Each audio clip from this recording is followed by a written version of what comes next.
Hello and welcome to Snowflake's End Data Disparity movement. Data allows us to better understand and improve our world. It should represent everyone, but many groups are being partially or entirely left out, and that's what today's conversation is all about. I sat down with Elisabetta Pietrostefani, lecturer in geographic data science at the University of Liverpool, to dig deeper. Enjoy. Elisabetta, such a pleasure to be with you today. Can you explain how geographic data science contributes to our understanding of environmental and social challenges in urban areas? So I think geographic data science is really a huge opportunity, bringing together geography and data science techniques. And the way in which it contributes, two ways really. One, it leverages new forms of data, particularly semi-structured data, such as digital trace data. So what you get from using your phone, or what you get from, just surfing the web, and for example, satellite imagery. And those new forms of data, together with applied advanced modeling techniques, both machine learning and spatial statistics, bringing those two together really allow us to attract insights about both our environmental and social challenges in urban areas and beyond.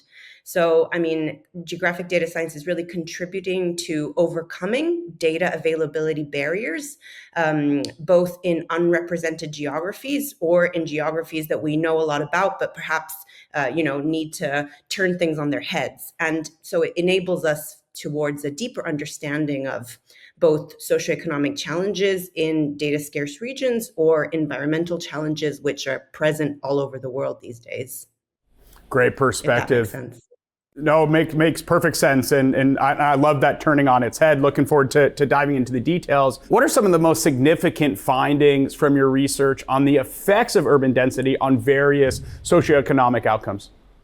Some of the research I've been doing, specifically one paper and the research that has stemmed before and after it, called The Economic Effects of Density, looks at the effects of density, so what it means to live in a city, on 16 different outcomes. This is quite unusual because usually research focuses on wages or pollution or green, but in this paper we really focus on everything together to try and see what we know more about, what we know less about. So wages, pollution, green density, self-reported well-being. We not only look at this, the effects of density on many outcomes, but also differentiate between what we can see in high-income countries and less high-income countries. So just to give an example, the effects of density on wages. So we, of course, as you would think, people think that living in a city means you're going to earn a higher income, right? But actually, the increase in income is completely different if you're in the United States, France, or Chile, or Indonesia. And so we differentiate this. On average, if you live in a city in a high income country, you get 4 times more wage, a 4% increase in your wages. Whereas if you live in a non-high income country, it's an 8% increase in your wages. So it's really important to break these things down further. This is just an example. There are many more in the paper, but I think breaking this down is really at the crux of looking at data, using new forms of data to uncover understandings of the world in an urban sphere, but in many other topics as well. Thank you for those examples. And how do you translate the analytics from this data into a format that bureaucracies and political figures can use on a daily basis? So this is an excellent question. Thanks a lot. I've been actually working a lot recently with different policy stakeholders, specifically the British government, but other stakeholders as well. And it's crazy how in workshops that we've run with different agencies, it really brings out how we need more simple, clear messages that are backed up with data, research, analytics, but actually what bureaucracies and political figures want to see is, the highlights in a clear manner, maps. Everyone has been telling me, I don't want crazy fancy graphs, which may look simple to me, but are not to a lay audience, and so maps and key figures. And I think it's a challenge in terms of working between research, the private sector, and policy in speaking a common language, because we all speak slightly different languages, and I think that's what part of that's what part of blocks coordination and basically translating data analysis for political and policy stakeholders. What do people get wrong about this analysis, and how does your approach on data analysis differ, resulting in better urban policy? So different blockers I've been focusing on, especially in terms of using new data forms, which I was referring to earlier on in this conversation. So using unstructured data sets is great to learn more about the world. However, they cannot be used alone. And this is something that is, something that we need to work on more. So we need to work in tandem between new data forms and traditional data forms. For example, surveys that have been carefully designed, lots of money has been spent on them, but using them together is key, not one apart. One is very expensive. The other needs to have verification. So that's one first thing. And people get it wrong in terms of, I don't want to just use these new data forms. That's risky. Where I would never say that you should. So this is something that needs to be worked on more. Second, establishing frameworks with which traditional data and new forms of data work well together, and for these frameworks to be easily understood. So that's point number 3. So streamlining understanding of frameworks where we can use new forms of data and traditional data together in order to really tackle ending data disparity and ending or improving understanding of topics, whether it's in my case, urban policy, but in other topics as well. Very well said. Now I want to focus on a couple regions in particular. In your experience working in the Middle East, for example, particularly in post-crisis scenarios like Beirut, what unique insights have you gained about urban resiliency and sustainability? So in terms of working in Beirut, I've been working in the region in the Middle East for a long time, and working in post-blast Beirut was really a stepping stone to then working in other post-disaster locations, contexts, whether they're war-related or because of climate hazards. And I think the main insight, this not maybe an insight as such, but is that people working together is key in order to allow urban resilience and in order for insights from post-disaster situations to then be taken on to the next disaster.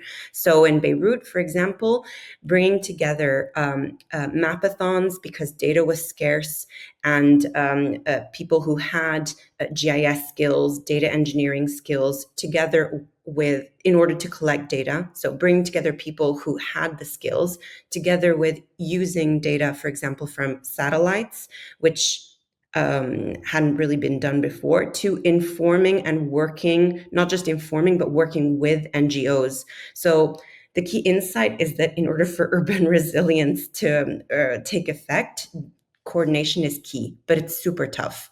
So we really saw this in Beirut, and I keep seeing this in other contexts. Having different stakeholders speak together to a same goal is really difficult, and I think it needs to be one of the key things moving forward. Well, I want to say thank you to everything you are doing, and to drive impact, partnerships are extremely important. And what do you think true partnerships would mean under SG17? And are there any initiatives you'd like to call out as particularly worth studying? I think this is a really big question, and I don't have a specific answer for this because there's just too many initiatives that I would think are worth studying. I think really moving forward initiatives that try and bring together both traditional and new forms of data. So, for example, HOT, Humanitarian OpenStreetMap, I think is an NGO that really has tried to bridge this gap, both working collecting geolocalized data with lots of local communities, as well as taking a step into machine learning, into automatic recognition of buildings after destruction, for example. So that could be one, but there are so many. Thank you for that. Now I want to look towards what's next. Based on your research, what are the most pressing urban issues that will need to be addressed to create more equitable and sustainable cities globally? So in terms of urban issues, I mean, I think density and linked to measures of quality of life, and those are many, not just general well-being, but access to a series of things that we need in order to live sustainable lives, is key all over the world.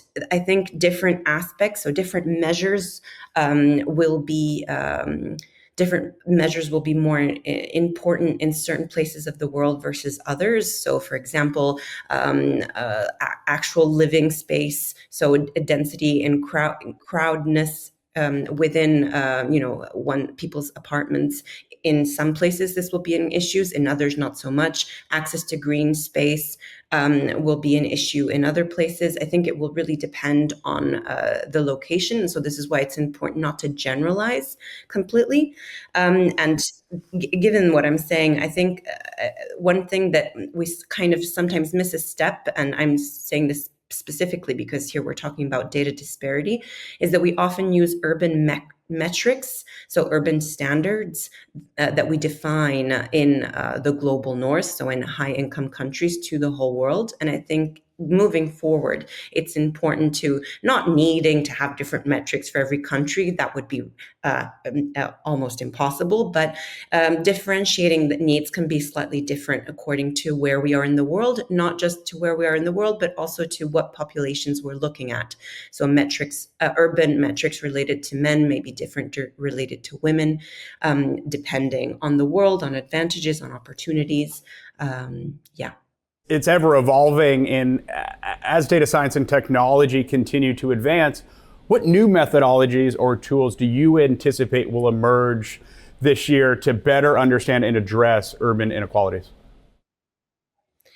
Maybe not emerge, but continue being developed. Well said. So first of all, I would say AI-powered urban analytics is definitely something that is already on the map, but needs to be furthered in terms in order to better understand and address urban inequalities. So tools using machine learning, many different research units, entities are developing machine learning to analyze real-time urban data for targeted interventions, but in many cases it's still quite targeted. So I'm going to use AI-powered urban analytics for this problem.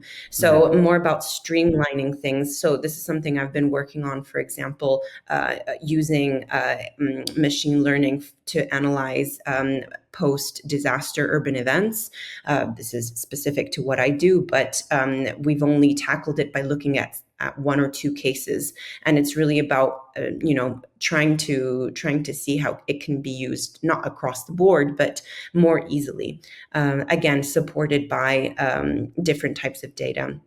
Another thing that obviously, I mean, this is talked about a lot in order to understand and address urban inequalities moving forward. GeoAI, so geographic specifically, geospatial analysis that is linked to different types of artificial intelligence to map and predict inequality hotspots, for example. We already do this a lot. Different people in the geospatial world do this a lot, but again, I think can be used even more in terms of understanding urban inequalities further. And then the last two things that also exist as well, but are really being pushed. One is participatory platforms enabling different residents to report issues, influence policy decisions directly. This exists, but it's much more difficult because many people are not literate in geography and maps. We may know how to read maps, but not all of us can, not in the same way. So participatory platforms can be really powerful, but I think it needs to be furthered.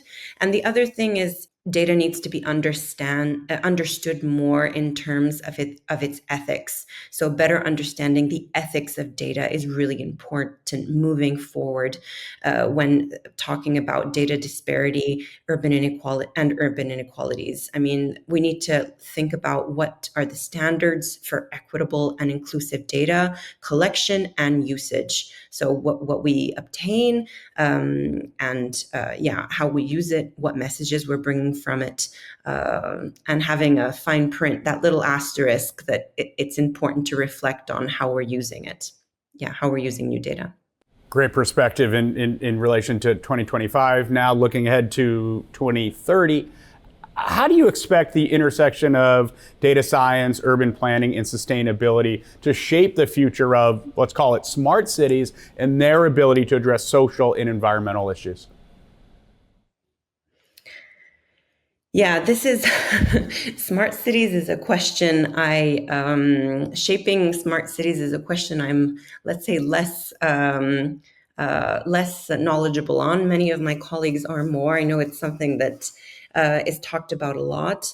But I think that one thing that is key, even though it's not my area of expertise, is mobility, different types of mobility, and how that is really at the intersection of data science, urban planning, and sustainability. Mobility, not just in terms of driving and cars and how this needs to evolve in order to decrease fossil fuels, have different driving habits, which is obviously not possible all over the world. Some places when you need a car, that's it. That's the only way forward.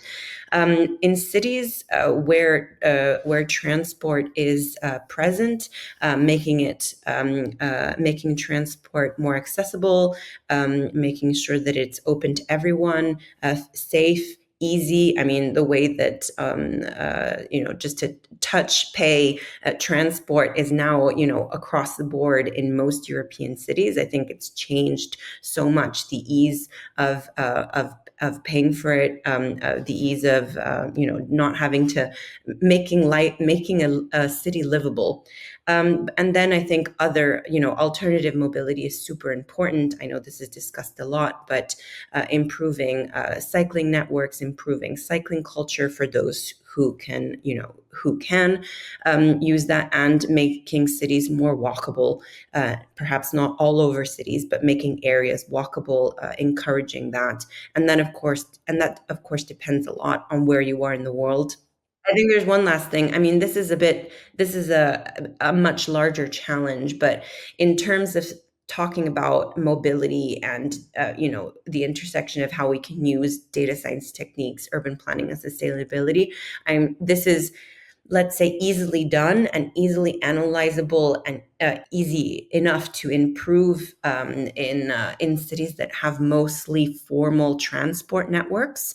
However, we need to think that half of, I don't know if it's half of the world, but a large percentage of the world has a lot of informal transport networks where, of course, the intersection between these three elements is much more difficult to address, and therefore it's much more difficult for governments to address. So just to be taken into consideration. I don't know what the step forward there is, but I think it's definitely it will be a challenge moving forward. Looking forward to seeing how it plays out in continuing our forward-looking perspective. How do you think governments will adapt new data sources to create better urban policies in the future? I think Governments are really keen to adapt new data sources. They really are. I mean, in the UK government, which we work most closely with, of course, this is just one example, but they are super keen to use new forms of data, whether it is digital source data or imagery. So whether it's satellites or other types of images to create better urban policy, because ultimately they understand that once these data sources can be used in a robust manner, it's actually much cheaper to continuously analyze data for cities and therefore then for urban policies. The problem is that governments are not yet keen to adopt new data sources as the main source of information, because, as I was saying before, we need better frameworks to put together new and traditional forms of data, analyze them in ways that is easily understandable to policymakers, and then streamline this understanding so that it actually reaches those policymakers in the correct way. I think it's a question of both researchers, whether it's in universities or in institutions. So researchers, public servants, and the private sector, of course, because the private sector is the biggest holder of new data sources, to come together and find ways to use new data sources to address one question at a time. I don't think we can conquer. It's a huge undertaking, so it's difficult to think, okay, what is the broader picture? I think it's about having lots of different case studies and then building on those, with the end goal being for it to be useful and effective. In order to drive meaningful change, collaboration is going to be essential. And before we wrap today, how can we enable better sharing between cities, countries, and even continents around these issues? Yeah, this is a great question, and I am also one that I've recently discussed both with private sector stakeholders and government officials.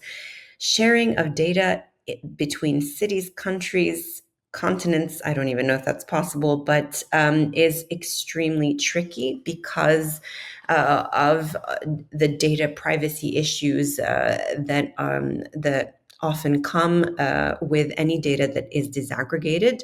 So I think it's key to share aggregated data, and by aggregated I mean at national and regional level, and if possible at sub-regional level. So again, going to geography, so that the element of geography is taken into consideration when analyzing data. So making data available at those geographical levels is key. Then in a perfect world, we would share disaggregated data as well. However, that becomes very tricky because of ethical issues and data privacy and protection laws, which of course should be in place. Discussions have risen in terms of sometimes being able to put, for example, simulated data that resembles actual data but is not, but that has similar patterns, in order for better sharing to take place, at least in principle. However, this is quite complicated, and I think a lot more efforts need to more efforts need to be made in order to see how that is actually possible. There are questions of trust, questions of ethics, but I'm a big advocate of open source data, and at least aggregates do need to continue being shared. And this is something that is done in some places in the world. Some countries are great at sharing their aggregated data, but other countries a lot less. So I think that should be the first step. And then the second step is to more ambitious, disaggregate sharing. Well, I'd like to say thank you again for everything that you are doing in being part of the End Data Disparity Initiative. I really enjoyed our time here today. Thank you so much for having me, and it was great talking to you. And for the audience watching, we'll see you soon.